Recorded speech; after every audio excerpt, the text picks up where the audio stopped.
Hi guys, I'm Ashley and welcome to Cooking Your Ash Off.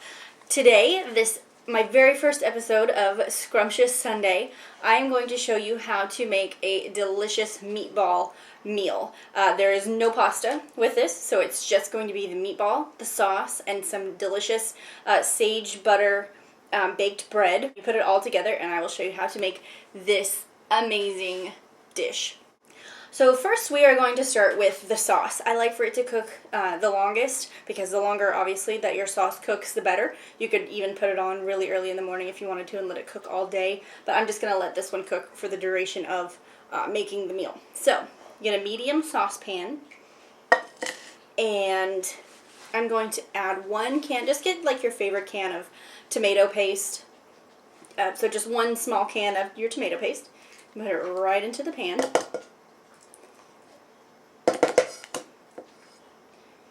And just for the sake of this, so I can show you guys what I'm doing it off of the burner, but you could turn the burner on and have your pan warming up while you add all the ingredients at once. It's a little easier that way, but I just want to show you guys this. Okay, so you got all your tomato paste in there. I'm going to have 1 cup of chicken stock. This is just the store-bought chicken stock, but typically I make my own, and you can see my video of how to make chicken stock in my other videos too. So I'm going to add 1 cup of chicken stock to that. And then I have 1 cup of water. I'm probably just going to add half of it and add it, if it thickens up too much, just add it as I go. And then I've got 2 I used cocktail tomatoes. You can use whatever tomatoes you've got. You can even use grape tomatoes. Just use kind of to your discretion. I've got 2 kind of medium-sized cocktail tomatoes, and I've quartered them to be kind of big because I like them to be a little thicker in the sauce. Adds like texture and a little bit of dimension to it. Next, I've got about 5 little leaves of sage. It's delicious. Oh, that's why I needed my knife. Hold on, let me get my knife. I'm just going to kind of chop these up really small and put them right in. I don't know where my cutting board is, so did it right on the granite. It's clean, doesn't scratch. Okay, so now I'm going to take a clove of garlic. This one is actually massive, so I'm going to cut it in half and just use half. For the rest of the dish, I can use it most definitely somewhere else. And so I'm just going to cut it in half and use half of the garlic. And I'm going to kind of slice it up a little bit too. You definitely don't want to bite into a chunk of that when you're, well, a little chunk, not a big, huge chunk. And you want it to get in there evenly, so. Alright. Chop that up. About like that, if you can see. Uh-oh. Lost some. Oh well. And I'm going to add about a teaspoon of salt. It's going to have a lot of flavor, so you're not going to need to add a lot of seasonings, but if you wanted to add some other Italian seasonings or seasoned salt or garlic salt, you could do that too. And just a pinch of pepper.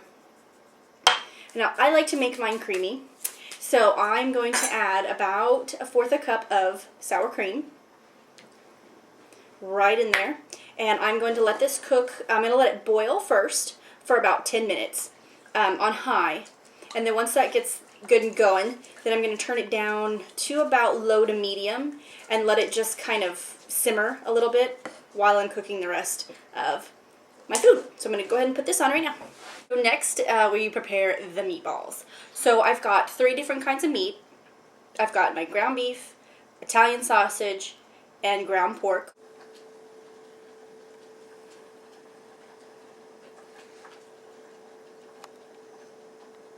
You can use, really, these are kind of interchangeable. I kind of just use my favorites. You could use ground veal, you could use turkey or chicken. Be careful with turkey or chicken because it tends to maybe dry out just a little bit faster. So your cooking times are going to be just a little bit different. But this, to me, is a really good combination. So I have a 1/2 pound of each. So basically, I mean, it's really simple, truly. I just add the 3 kinds of meats to my bowl, right over here. It's stuck. And then I'm going to use the whites of 2 eggs. I don't use the whole egg. It's going to be so moist anyways from all the juices from the meats that you really don't need to use the yolk. If you want to, you could, but I just use 2 egg whites. So that, and my cutting board is clearly dirty and won't be using it for anything else. Uh-oh, I lost my yolk. Okay, so you just fish it right out of there, no big deal. Okay, I'm going to go wash my hands so I can add my dry ingredients. I'm going to knead it all together with my hands. I'm actually going to move this out of the way. Oh, actually, you know what? Got to cut up my garlic first. So a little paring knife, cut up the garlic nice and thin. I'm just using the other half of the garlic that I didn't use from the sauce. So if you used a smaller clove, you can go ahead and use just another small clove in here, or half a big one.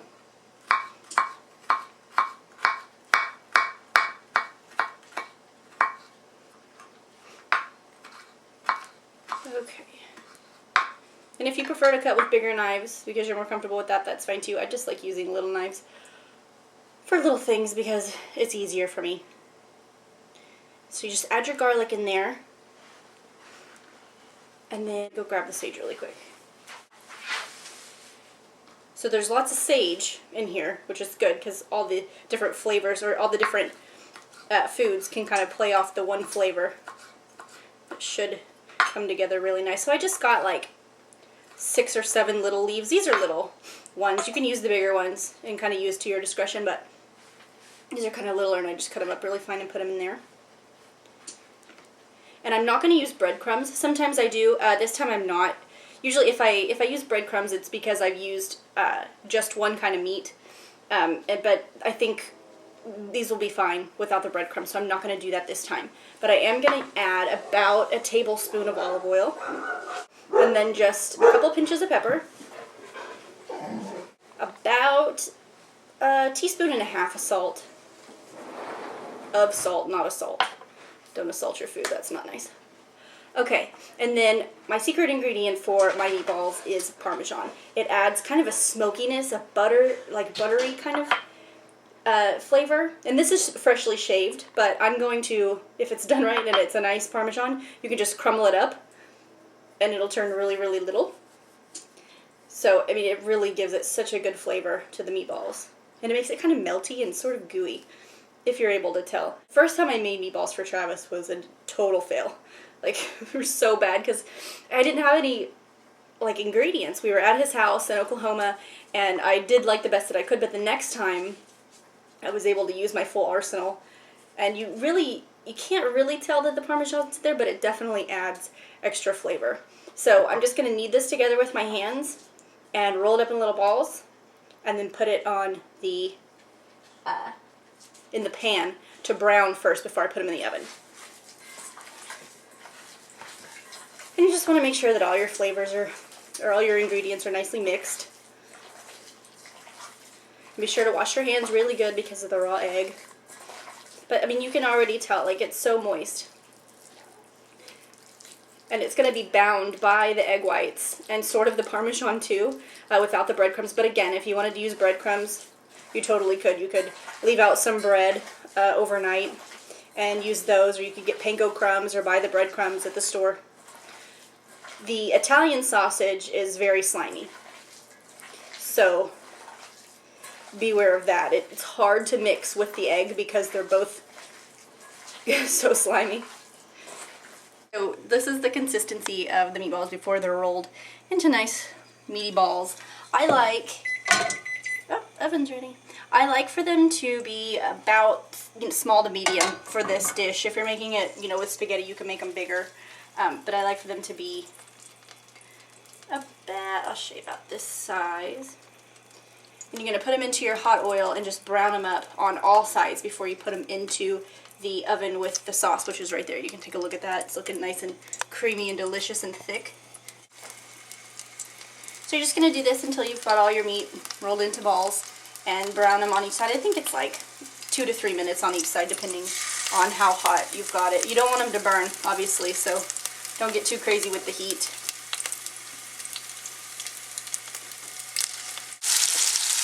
Okay, so I try to get all the sides, not just the top, in the bottom. So you'll see some of them are on their sides because I want to try to get all of the sides and top and bottom browned. So I'll flip these in a few more minutes, but this is about how brown I like it before it bakes in the oven.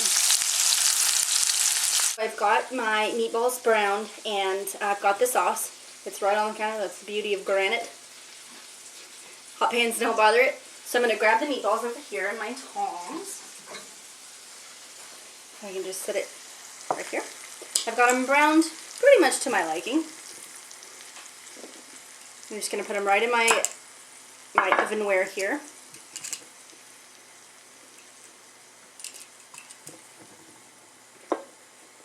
Oh, they smell so good. You smelled in there? Yeah. Oh, it smells so good.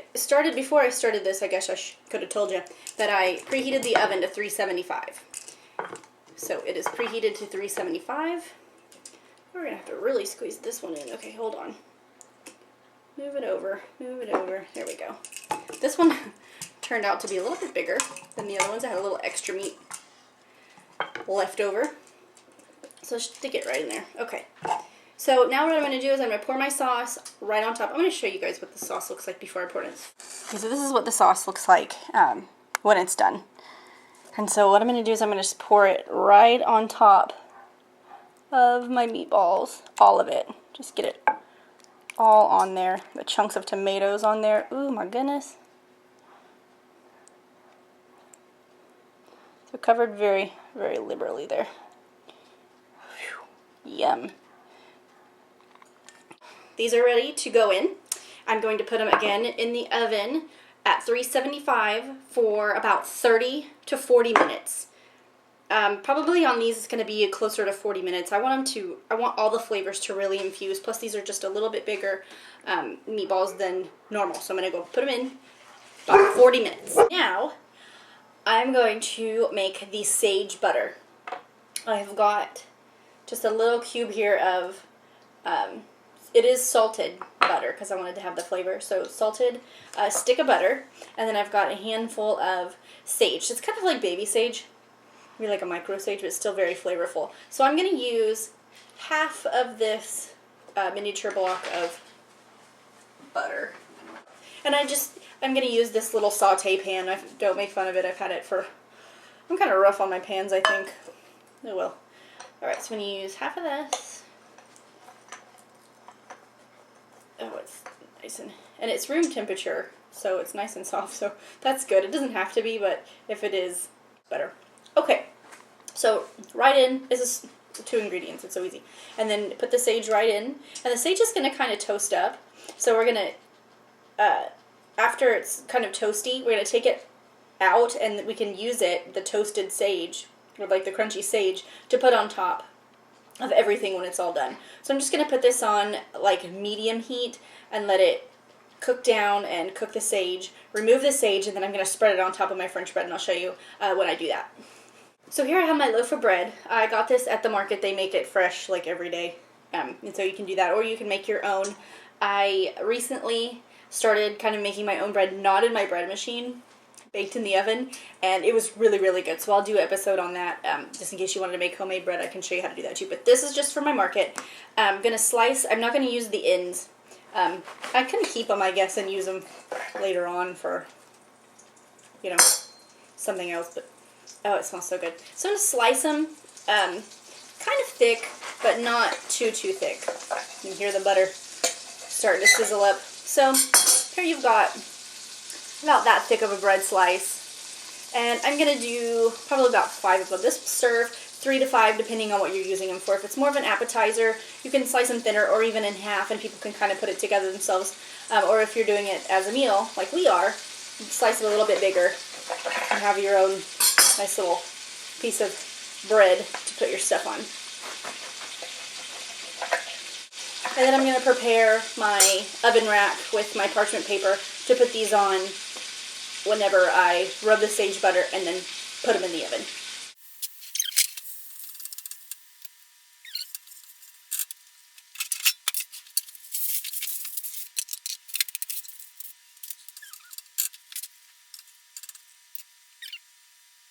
Oh, it's still recording. Okay, so I can still go. I've removed the sage. It's nice and crispy. I'm going to set it aside, again, just to maybe top it off or something. Travis probably won't eat it, but I might. So I've got my bread on the parchment paper, and I'm just going to, you can brush it on if you want. I'm just going to spoon it on there. Your sage butter, it will be, oh, you can't really see it really well. It'll be a little bit bubbly. I don't know if you can see that, but that's okay. And it'll be brown and a little bit bubbly, so you're just going to kind of sprinkle the sage butter onto your bread. Oh, there's a piece of sage, yummy. So get it on there.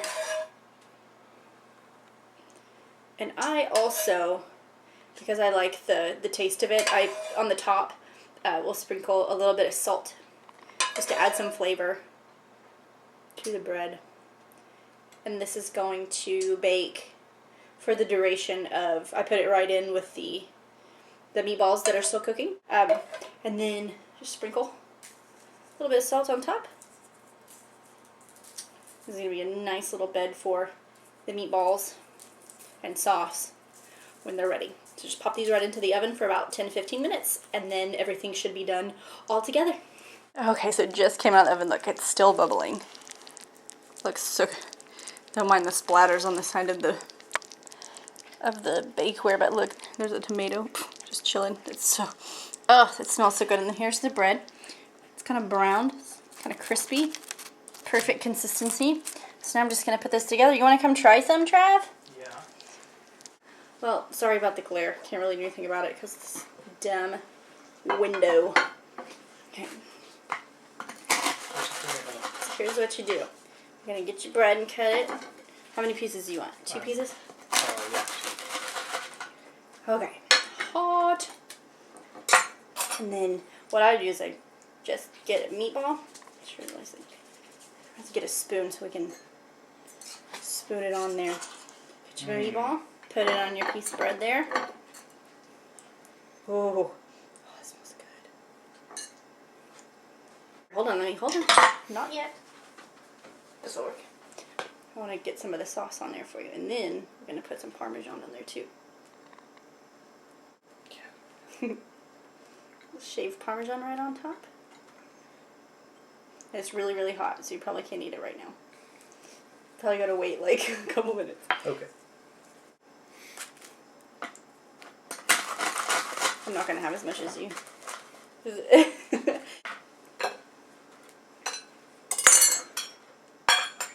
Here's your fork if you want it. Get you just a meatball here. Cut it up on the plate. Get some sauce. Oh, man. Mario Batali, Nancy Silverton, move over. Okay, you gotta tell me what you think. Is this so hot? Oh my god, so good. Like, how good on a scale? Like a 12 out of 10.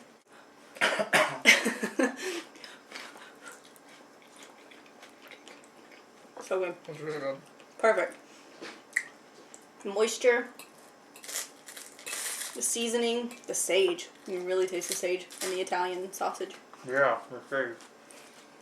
He's already scarfed his down. So good. Perfect. Okay, thank you guys. Oh, I forgot to top it off with my sage, my crunchy sage. Alright, thank you guys so much for watching, and stay tuned every Sunday for a brand new Scrumptious Sunday. Bye, guys!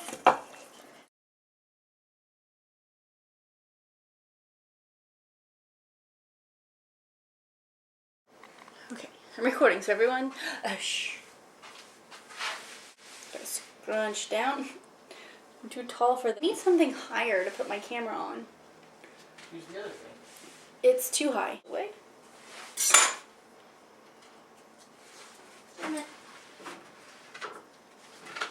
Okay, hold on. Yummy. Can you smell it in there? Yeah. Okay, I'm going. Okay.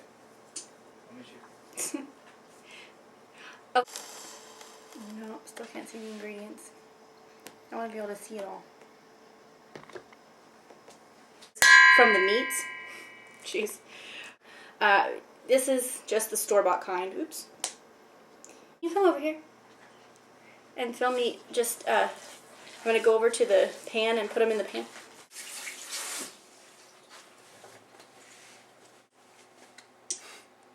That's better, right? What are you looking? Your shoes. Oh. Yummy. A little bit of salt. A little bit of pepper. Voila! Pow! I recently started kind of making my own bread, not in my bread machine, but just like, what would you call it? Wait, what was it going to say? Bam!